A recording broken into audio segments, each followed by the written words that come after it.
से जीत दर्ज हो चुकी है। सीतापुर से आपको बता दें जीत दर्ज हो चुकी है। तो बड़ी खबर यूपी से आपको बता रहे हैं, बीजेपी ने जीत दर्ज की है। पीलीभीत से आपको बता रहे हैं जयद्रथ उर्फ ने जीत दर्ज कर ली है। बरखेरा से आपको बता दें, बरखेरा कॉन्स्टिट्यूएंसी से बीजेपी ने जीत दर्ज की है। आप अपने टीवी स्क्रीन पर देख सकते हैं। पीलीभीत की हम यहां पर बात कर रहे हैं। बीजेपी ने यूपी में पहली जीत दर्ज कर ली है। जयद्रथ बीजेपी के, उन्होंने पीलीभीत से जीत दर्ज कर ली है। तो सीतापुर, आपको सीतापुर के हवाले से बता दें, सीतापुर में भी जीत जो है दर्ज हो चुकी है। सीतापुर के हवाले से आपको बता रहे हैं, एक तो सीतापुर और सीतापुर हरगांव और पीलीभीत से आपको बता रहे हैं। तो दो जीत बीजेपी के लिए बड़ी खबर। जीत का अब जो लीड है वो जीत में कन्वर्ट होना शुरू हो गया है।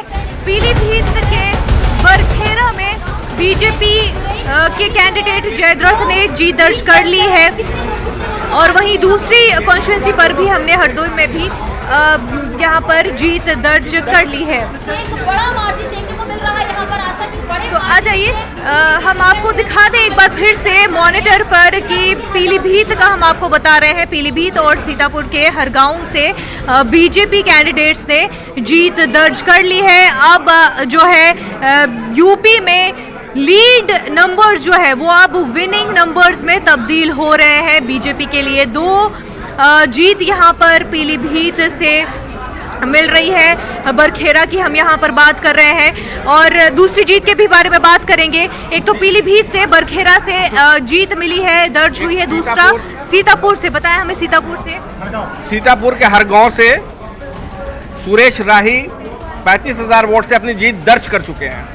जीत दर्ज कर चुके हैं सीतापुर के हरगोई गांव से सुरेश राही, बीजेपी के कैंडिडेट सुरेश राही सीतापुर के हरगोई गांव से जीत दर्ज कर चुके हैं। वहीं पीलीभीत के बरखेरा गांव से भी जयद्रथ ने जीत दर्ज कर ली है।